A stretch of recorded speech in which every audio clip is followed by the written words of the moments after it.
আসসালামু আলাইকুম রহমতুল্লাহ। দেখুন ছাদ বাগানে অনেক ফল ফলাদি, কুমড়া, বেগুন, তারপর হচ্ছে মরিচ, শসা, লেবু, আবার ছোটো বেগুনও আছে, টমেটো আছে।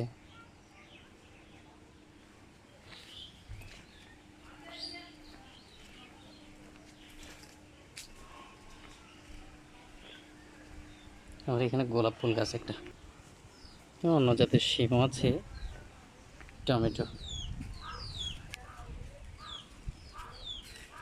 মরিচ,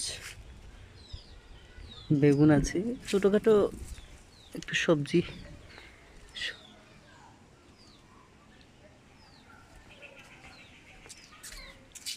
বেশিরভাগই আমার আব্বু দেখভাল করে সব কিছু।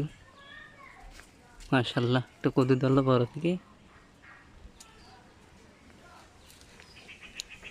আবার কাছে পেঁপেও আছে।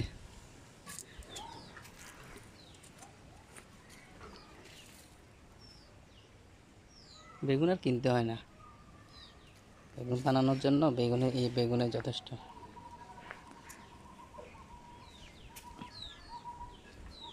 এক কথায় ছাদে কোনো জায়গা থাকলে খুব অল্প সময়ে এটা করা যায়। এটা অনেক কিছু সাশ্রয় হয়, টাকা, সবজি একবারে তরতাজা সবজি পাওয়া যায় এরকম আর কি।